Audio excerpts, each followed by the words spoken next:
Oh, this is gonna be a good show, I tell you. Let me go and get a sip of that shine.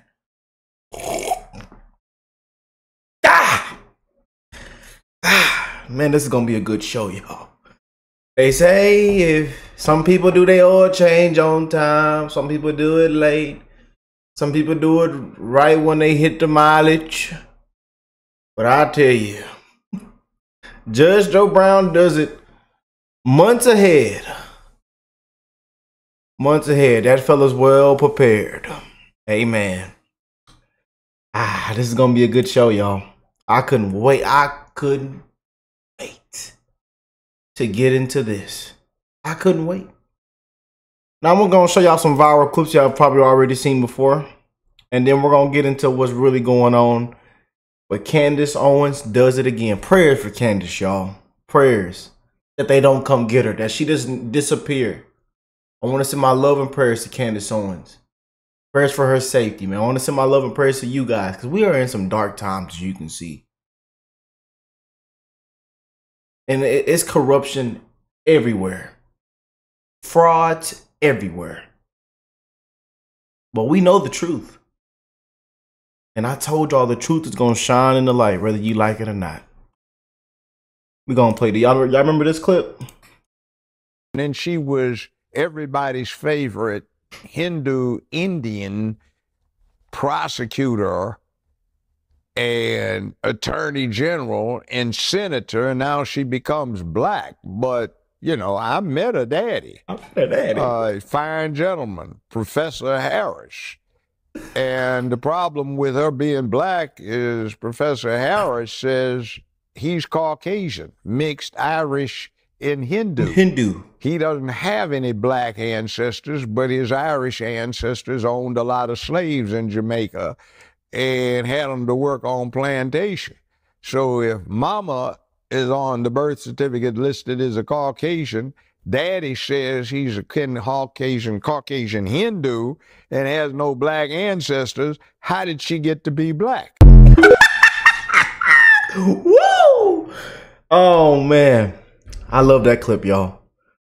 And this brings us back to what Candace Owens has been completing. The missions that she has been completing in this previous series.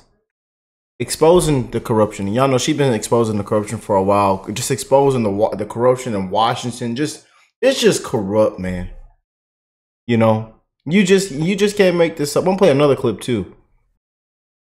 Where's that other clip I want to play, y'all? Here it is, right here. Now this broke the internet. Everybody been reposting this. You probably seen this. This is going. You might. Hey, we might laugh, but it's real. It's real. You know. And I say we should have listened to Judge Joe Brown the first time. I'm just saying. Especially when he started talking about Obama. I'm just saying. Hey, y'all hear? I'm gonna hurt somebody's feelings, but we got a witch running for president. That woman is the worst kind of sleaze you can ever think of. I was in California when it was going down. And I used to represent 40 years ago a whole chunk of pimps and hoes in Memphis. And I know a hoe when I see one. And when I see a hoe, I know she got a pimp. And I want to find out who the pimps are that we getting tricked out on the benefit of. Who are the pimps that this woman is working for? And I see some decent ladies out there. I've met a few of you. And I resent the fact that you got a hoe that's being your face. You see, tomorrow is yesterday today, so today was yesterday, and it'll be tomorrow tomorrow. That's why we have to understand today. What the hell did you just say? And you gonna fake off about being a Negro? I met a daddy. Sat next to the man for 2.5 hours at the Governor General's table down in Jamaica. My ex-wife asked him what he was. He said he was Irish and he was Hindu. She said, you don't have anybody black in your family? He said, no. All I can say is we should. We should have listened to Judge Joe. We should have. Hey, it's been out there, man. You know.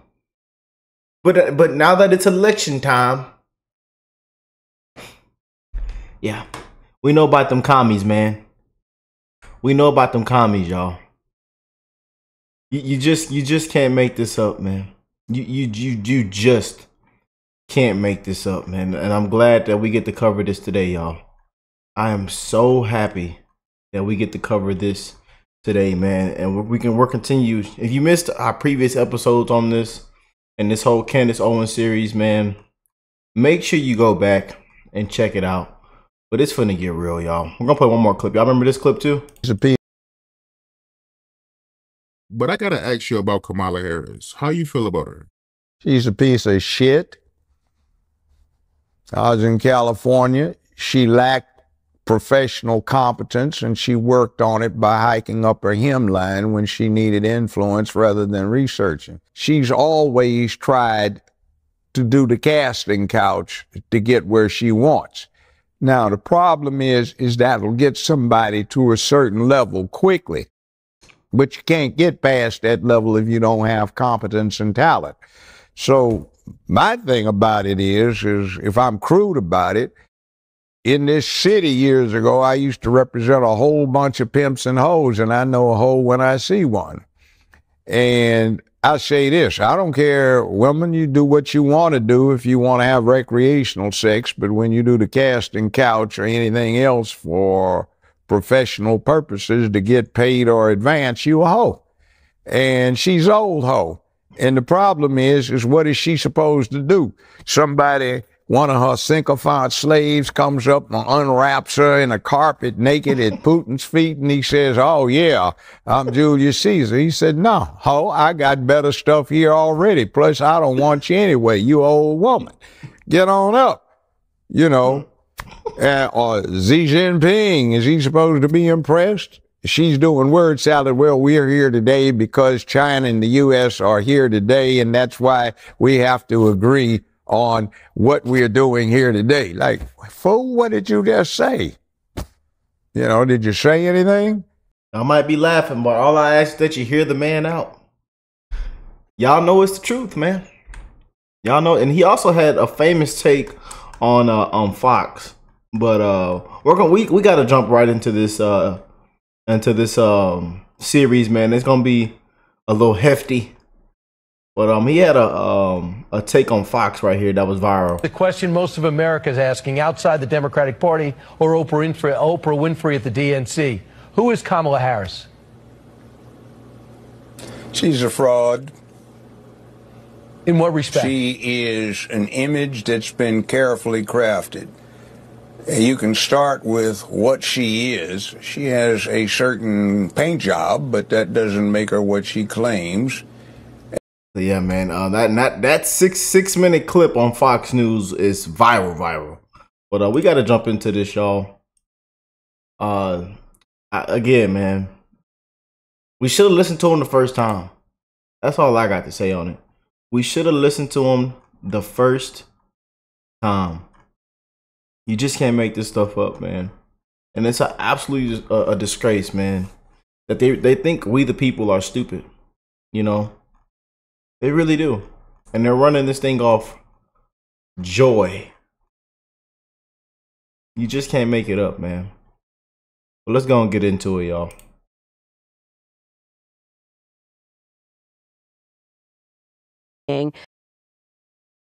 Me like an empty vessel, and it was interesting to read.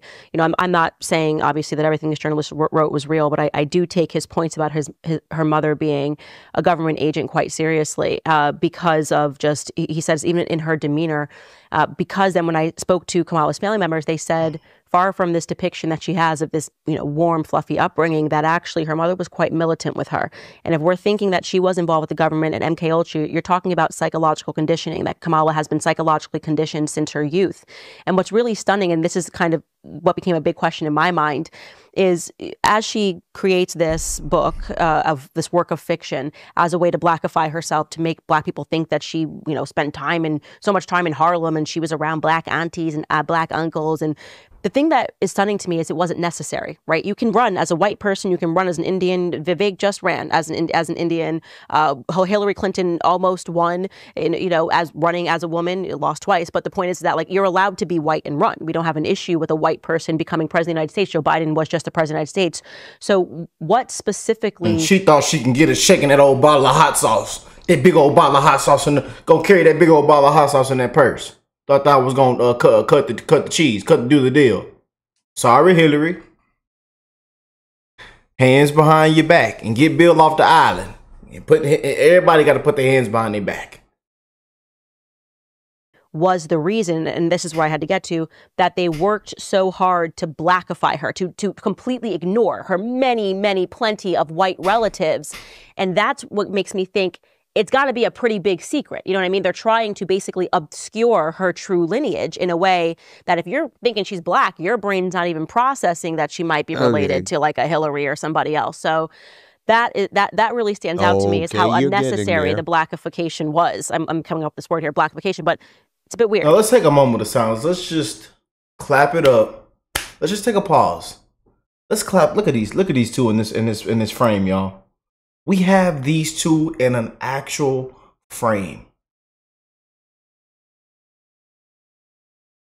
Icons right here that have been shining the light on the corruption, on these frauds. And we have them both right here, y'all. Y'all make sure y'all hit that like button for me. Hit that like button, man. Because we're going to make sure it's out there. We're going to make sure it's out there, man. We got the top 30, 40 minutes, but this is a 2-hour sit down. And again, prayers for Candace Owens, man. Prayers to our content creators, man. Prayers to our patriots out there. To the ones that is reposting, sharing our content, calling it out for what it is. Posting on your social medias as well, man. It's corrupt. It is corrupt, man.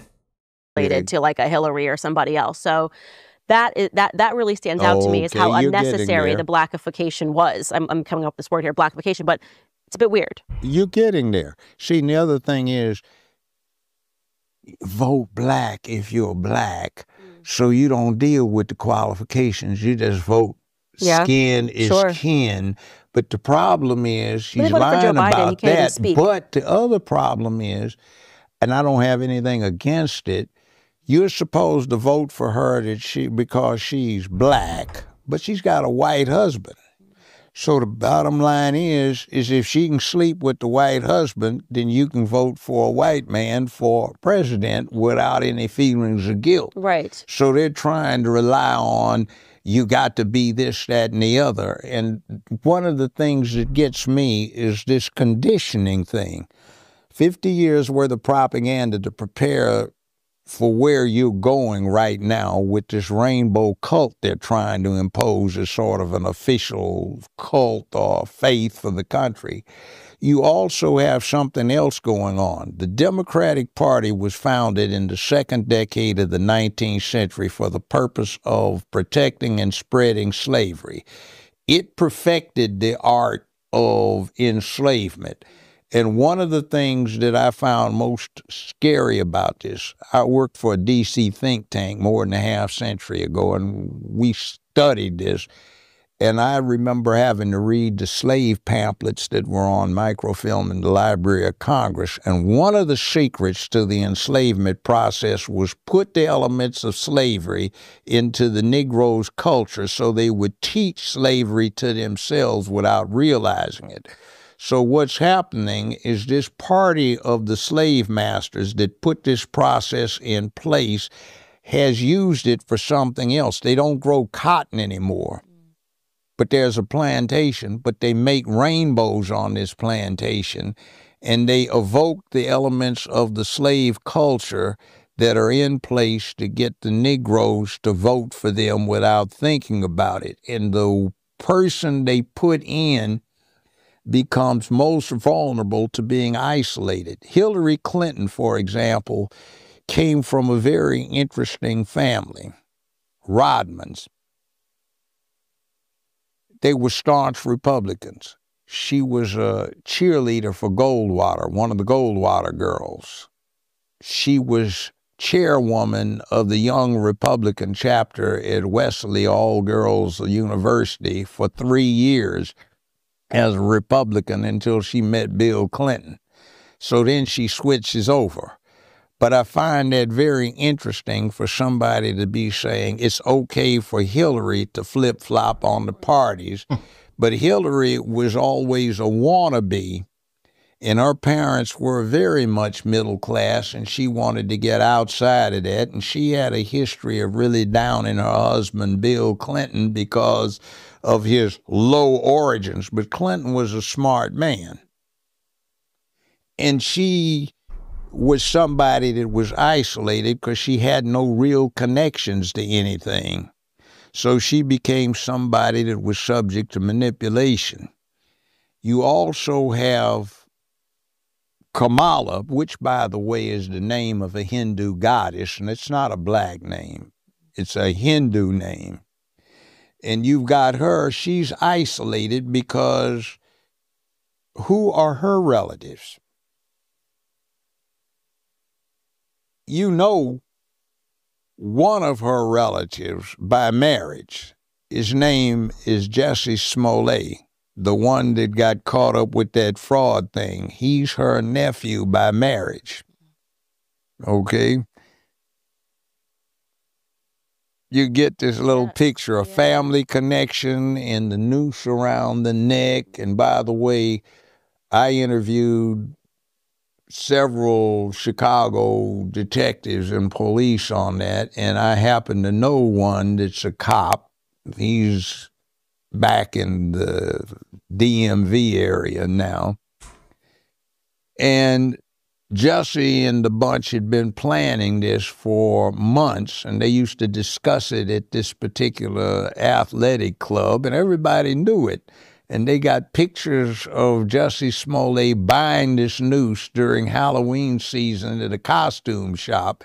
They've got it on video. And on security cameras, you can see him putting the noose around his own neck. And he had met with Kamala just before that. And she and Cory Booker, this is the same day when he flew into Chicago. They had been working on something that Conyers came up with in 1997 that is now modified and introduced as the Emmett Till anti-lynch bill. Wow. Remember the neck? Yes. And the whole thing, they went off and then they had to withdraw it because of the fraud that came out. Wow. Well, see, this is something they're trying to do. And maybe this will give you an idea of how they're sneaking around here. The Emmett Till anti-lynch bill has nothing to do with black people.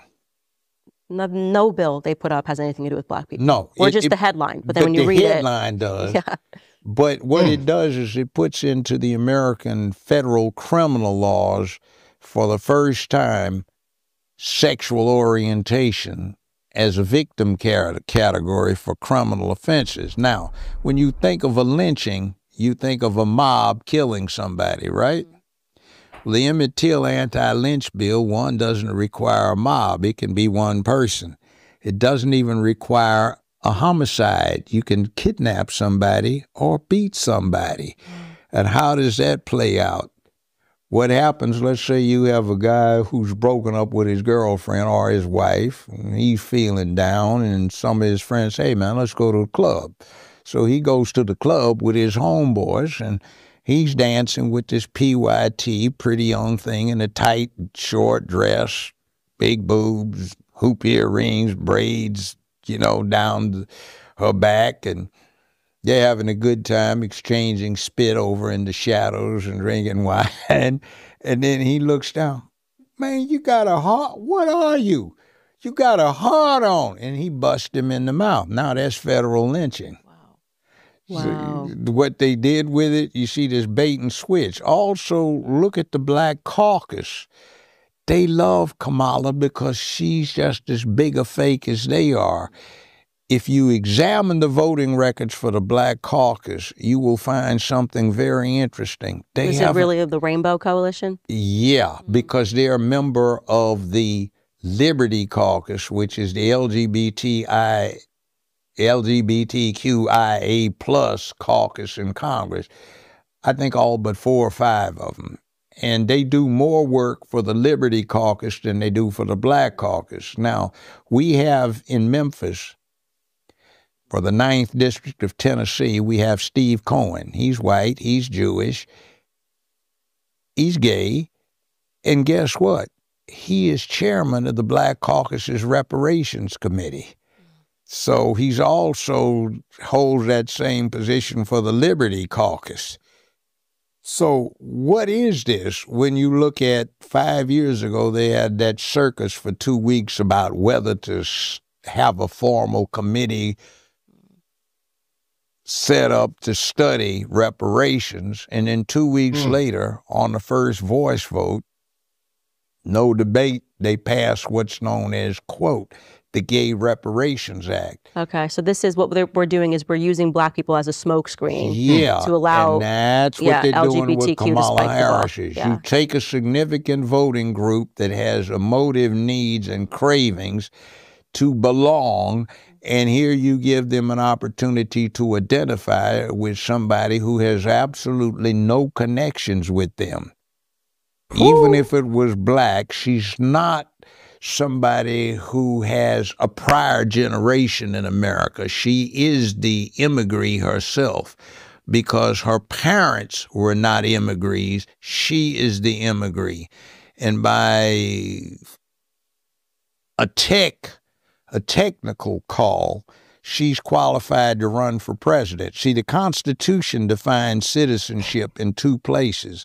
1, how to be a citizen, and 2, qualifications for being president or vice president.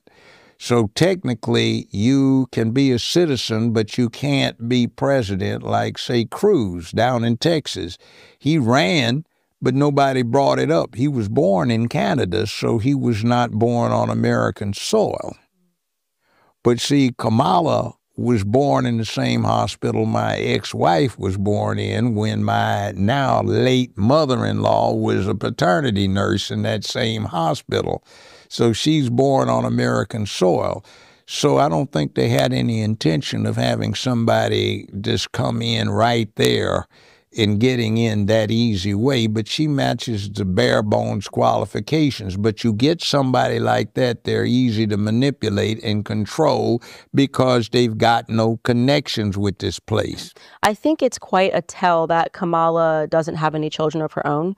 It's something that I think is concerning. I know that the left freaked out and Taylor Swift posted a picture of her with a cat. And JD Vance accurately said that you don't want a bunch of like childless cat ladies running things. And I agree with that. And I also agree that similarly in the exact same vein that it is concerning when you have basically a coalition of childless cat women and so many homosexual men, people like Cory Booker. I don't know if everybody knows he's homosexual, but and in these positions of power who are informing policy very removed from a certain kind of compassion. And I know people, they tried to make it seem like you meant, oh, women that are struggling with fertility issues. That's not what we're talking about. We're talking about people that have zero inclination, desire toward family, but they want power, right? And it genuinely scares me when I think about this because they are naturally nihilistic. Where they gain that power and that assertion from within themselves, to me, is quite troubling. And their ability to inflict pain. You know, I did a lot of translating the pieces that the journalists that exposed Emmanuel Macron's upbringing and the fact that his wife was actually born a man. He spoke about this at length about when you have someone who was raised up like this, someone who was sexually assaulted when he was young, introduced to sort of these perverted sexual things. We're talking about so much sexual perversion in the government. Their ability to inflict pain on others almost knows no bounds. There's an element of a sociopathic nature that's instilled in them at a very young age. And I think we have too many of these sociopaths that are in government, their ability to lie. Like I say to people, pause, forget forget what you think about Kamala, whether you're voting for her, whether you're not voting for her. We've now established as a fact that she put a fake woman in her book and tried to present this Black woman as her grandmother. What kind of a person would do that? Yes. Like, what do you think about what that takes to find the photo, whether it's photoshopped, whether it's a photo of you with a different person, whatever, you put it in your book, you lie, you are stealing the identity of a Black person, knowing that actually you descend from slave owners, right? And you feel nothing. And you keep this up because you realize nobody's fact-checked it. You're going around, you're trying to Blackify yourself, and you feel nothing. What does that tell you about what that person is capable of? That they don't have basic morality. Ruthless, unprincipled person. And you pointed this out earlier. What happens when you have no legacy? Yeah. You don't have any interest in continuity. You're not thinking like you do when you have children, grandchildren, or when you adopt somebody who is actually a child and you participate in raising them. And I hate to do this as an analogy, but dogs are part of our families, right? People love their dogs, but you didn't have the dog, you adopted the dog. Well, if you adopt a child, that becomes your child. You raise that child. Now, she adopted 2 teenagers, which, you know, that doesn't count. They're already grown. Who adopted a teenager? She adopted her husband's 2 children. Oh, yeah. Yeah, that doesn't count. No. So what happens is, what is her stake in tomorrow? I mean, if you went out and you adopted a 9-month-old, a 1.5 years, 2-year-old, 4-year-old, and you're raising them, you've got an interest in tomorrow. But you see, that's like that example I gave you of, you know, you come down the jungle trail with an antelope across your shoulders and you see this war party about to fall on your village. Nobody's looking. Do you sneak off or do you sound the alarm and maybe die to sacrifice for your village and your people and your descendants, or do you just turn around and run? Kamala turns around and runs. Yeah. She has no stake in tomorrow. No stake in this. And her connections are suspect, but her connections make her vulnerable. It's like, I was in California when a lot of this was going on, and she and Willie Brown got detailed in the LA Times and the San Francisco Chronicle a lot about what they were doing. So you're in your 20s, and this is 30 years ago, and you're getting paid $72,000 a month for showing up at 2 meetings a month, maybe 15 hours for the month, and everybody else on this panel that you're on is 65 to 70 years old with a lifetime in medicine, and you have absolutely no medical background, and you're getting paid $72,000 a year because you're a mistress to somebody that's 60 years old and has put you in there, and then he gets you sort of promotion to another aspect of this same setup, and you get $120,000 a year for showing up for 2 meetings a month, and she misses 20% of them. And this is 30 years ago. $120,000 30 years ago is making $250,000 now. Wow. And people need to know this is the true story of Kamala. People aren't making this up because it's election season. You can go back and read the article in the LA Times, San Francisco Chronicle. I've read them. They were basically like, this woman is sleeping around and she's making a ton of money. You know, she slept with Willie Brown, and he's just putting her into Montiel. Yeah, that's right. Putting her into positions of power. And then there's the other thing too. They talked about how she got on with the DA's office in Alameda County, and also some other things, and even getting to be U.S. Senator, which I found very peculiar because, you know, now senators are elected by constitutional amendment. They used to be appointed by the states. She is the first person, the only person in California's history to run with no Republican opponent for U.S. Senator. Wow. I did not know that. Yeah. See, it's interesting, the whole 9 yards. And then there's another suspect thing, One West Bank. George Soros was the major investor in One West Bank. Mnuchin, later the Obama administration, and for 1 year in the Trump administration before he got fired, he was CEO. This is when they were having that mortgage foreclosure fraud situation. All right? I had 3 neighbors lost their properties behind this fraud. So just about every county in California returned indictments against Mnuchin and One West Bank. There were 5,200 plus counts of indictments returned. 5,200.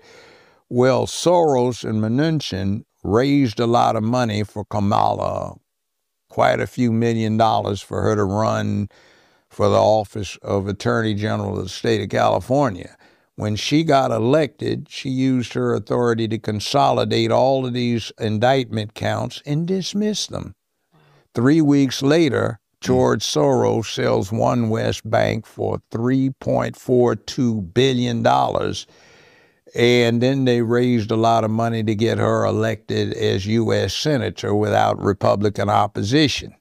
Now, can you imagine California with no Republican candidate running against the Democratic Party candidate? Incredible. See, that's how she gets in. And at that point, she was Indian. Oh, yeah. She was sworn in as Indian. Yeah. So she wasn't talking about being black. I find something else, too. If you are part white and you're part black, what are you as far as Americans concerned? You're black. If you're part Asian and part black, America takes you as black.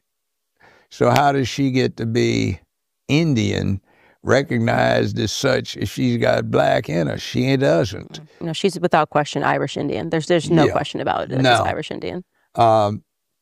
You get this mythology in, but she's easy to control because, A, she's lazy. I know a lot of lawyers, now senior members of a firm that I recruited to law school way back when at UCLA back in early 70s. And they'll tell you, she was not one that put in a lot of work when she prepared for a case. She'd shorten her hemline up every day of the trial, and somebody's supposed to be impressed. And we have somebody that counted on other people doing the work, and she did the casting couch thing to get to the top. But at the top, what are you going to do? Exactly. If you're not qualified. You're going to deal with Putin? He's probably got something waiting in the far wing of the Kremlin that looks a lot better than this 60-year-old woman. Xi Jinping, you know, he's going to be inscrutable and, no. Well, you even saw when Putin sat down with Tucker, he was very clear. He's like, I don't deal with your president's. He heavily implied it's just a show and I deal with the CIA. Like, your presidents are not running the country. I deal with the CIA. And this was why the media freaked out when Tucker was going out there, because this is kind of, I think now, a known thing that the people that purport to be in charge are just puppets, and there's people behind the scenes that are pulling the strings. And it seems like that is very much the military-industrial complex. We're talking about Halliburton. We're talking about the CIA. You know, the war machine is telling them what to do, what to say. They just need someone that can at least read the teleprompter. And Joe Biden stopped being that. You know, he stopped being able to even just read the teleprompter. So they said, okay, we've got to go to our B option, which is Kamala. And then look at this. There was no primary vetting. I know. Zero. There wasn't even anything the old-time way where you had convention ballots going on. The last time she put herself to the test, she had to withdraw early in the primary season because she wasn't doing anything at all. And then you have this other thing where, how do you jump from being the least popular vice president or president in the country's history, if you take the last 70-some years of polling, and all of a sudden you become a front runner? It just doesn't happen. But then you look at what's going on with the press that, you know, I'm astonished at the press now. It's like they're the propaganda engines for the Democratic Party. They've always been that, you know. Well, no, they weren't. Not back when. You'd have a report that said, okay, Donald Trump claimed that so on and so forth, Meanwhile, his Democratic opponent made a counterclaim. You wouldn't have Donald Trump lied about this, or Donald Trump made a false assertion. Yeah, you're right. I guess what I mean to say is that I think the media, I shouldn't say has always been Democratic. Whichever candidate was going to get them the war they wanted. And I think right now we are on the brink of they want World War III. I've been saying this for 2 years on my show. It's been very obvious the way that they're covering everything. We're going to get dragged into another war. And I don't think that I actually know, because he has said this, that Donald Trump is their war candidate. You know, Trump has been very much, he started out much more isolationist, full stop. He was like, every boy needs to come back home, America first. Now he definitely has already said that he doesn't support what's happening in Ukraine, that we shouldn't be involved in Ukraine. That's not going to work for the war class. They're laundering money over there. I think they want to make this thing bigger. And Kamala is just an empty vessel. She'll do what they'll say. Trump is got his guts. You know, he's got his wits about him. He's going to say, I don't want to do this. I'm not going to do that. He's too strong of a person. He's somebody actually in charge, not a figurehead. Right. Now, Bill Clinton. And they can't have that. Bill Clinton was a hillbilly, but he had leadership capacity and he was a strong man. I remember something that I saw him do that was very fascinating. 40-some years ago, they had a coalition down here in Arkansas, and they met up in Jonesboro at a synagogue. I think it was Jonesboro. And I went down there to consult with them, and they had an organization that had farm workers, League of Women Voters, Jewish Defense League, etc., and a bunch of ministers. And these night riders were coming by in flatbed trucks with shotguns and rifles, intimidating everybody. So they got the bright idea of, let's call the governor. He's a young guy. So they did. Bill Clinton showed up, buffed out dude, big, you know. And he had his Arkansas State Police guards, you know, and he made them wait inside the synagogue or church.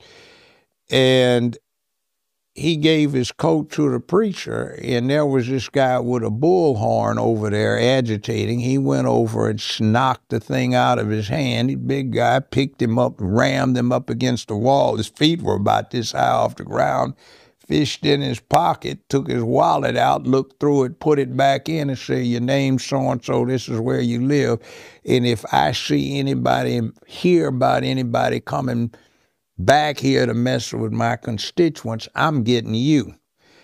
And he threw the guy down, and somebody came up with a shotgun. He punched him, butt stroked the guy with his own shotgun, and walked down the sidewalk, knocked 4 or 5 people to the ground, and said, anybody want a piece of this? I said, damn. All right. I'm impressed. But you see, they don't make them like that now for the Democratic Party. They don't have any give 'em hell Harrys. They don't, who was a captain in the artillery in World War I and decorated. They don't have any John F. Kennedys who had PT-109 chopped in two by a Japanese destroyer.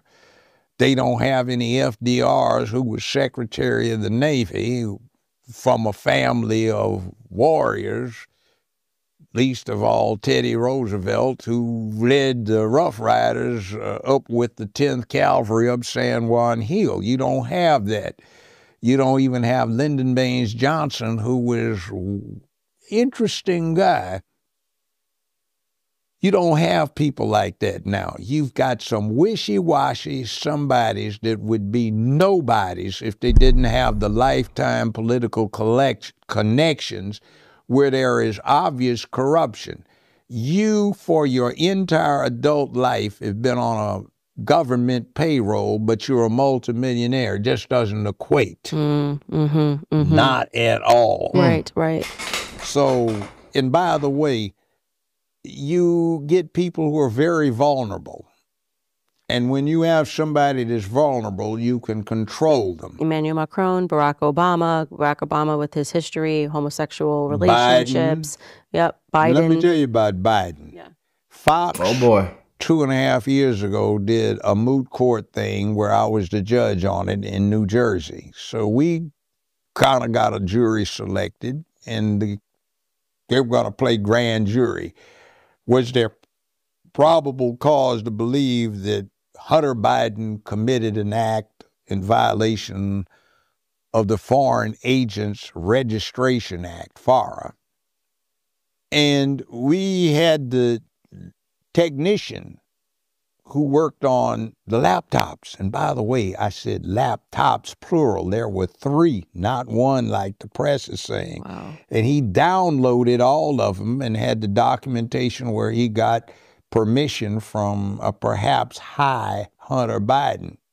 So we got to spend hours going through the laptops. There's a lot of incriminating stuff in there. Like, for example, I'm led to believe that one of the reasons that Trump wouldn't turn over the documents out of Mar-a-Lago is because they were deeply incriminating against Biden and Obama from what was being said on those laptops. This fool, this crackhead, even had White House tapes on that laptop. Wow. And they still have White House tapes, but they're not just auditory, they're visual. And some of the things in there, were there wartime things going on, would be treason. One of them concerned about backing the U.S. Navy off of aggressive counter-patrolling of the Chinese Navy in the South China Sea when they were trying to build these concrete emplacements on these slightly submerged atolls so they could claim 200 miles of Chinese territory around them, and they wanted the Navy to back off. That's all on there. And the admirals, 2 months later in military times, were complaining about them being told to stand down and how disgusted they were with that. And there was money being talked about. You heard that thing about $10 million being mentioned. For the big guy? Yeah, but it wasn't just to the big guy. It was to Obama, Biden, and Biden. And in the video from the White House tapes, there's this Chinese guy talking about he'd made a $100 million deposit in the business that Hunter was involved with, and each of them got 10%. That's, I mean, it may have been AI, but what was in there, it may not have been either, and somebody needs to look at it. And by the way, to show you what they're doing with weak people and being able to get away with stuff with what they've done with the press, the President of the United States is Commander-in-Chief of the Armed Forces. He can override any general. He can give orders to the generals. He's chief diplomat, and he can override the Secretary of State, who works for him as a cabinet officer, all right? So what that means is just like he has unlimited pardoning power. Nobody can gainsay the president when it comes to pardoning. Nobody can gainsay the president when it comes to either classifying or declassifying in whole or part any document by any means he chooses.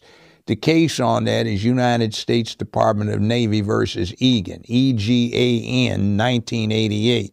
If you look into the whole thing, there are multiple concurring opinions, and they say he has absolute authority to classify or declassify. Right. There's an old case from 1803, a very famous one called Marbury versus Madison, that says the president is under no obligation to comply with an unconstitutional act of Congress. It set the principle for the Supreme Court being able to, or a court, appellate court, under appropriate circumstances, for being able to declare an act of Congress unconstitutional.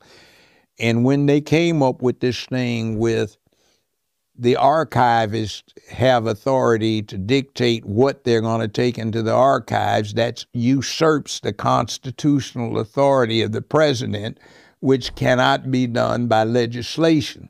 So that act is unconstitutional.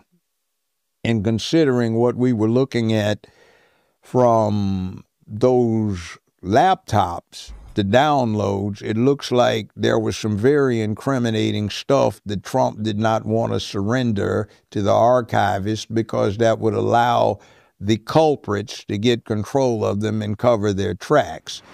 Today's economic environment is still really stressful for a lot of us, but with the Fed finally dropping interest rates, there was no better time than now to put you and your... Whatever you want to put it. Were there other political daughters that were in yeah. I think because I remember seeing someone that looked like someone, but I was like... It was someone. You can see it in there. I mean, and they cleaned it up, but there are 3 of them. 1, 2, 3. In that black box behind the Corvette in the garage, there was some dialogue about, did your friends get a chance to look at the box? You know, this kind of thing, and big guy and all of this, et cetera, et cetera, et cetera. So we know nothing. I mean, it's just incredible. The public, they give us 10%, and then the 90% is just being completely hidden. But you see, there are ways of getting it. But you cannot rely on the mainstream media because nowadays there's been a thing that has changed. They're into the ratings game. Woo! Man.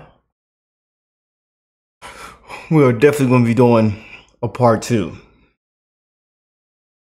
Wow. Yeah. Judge Joe Brown, y'all.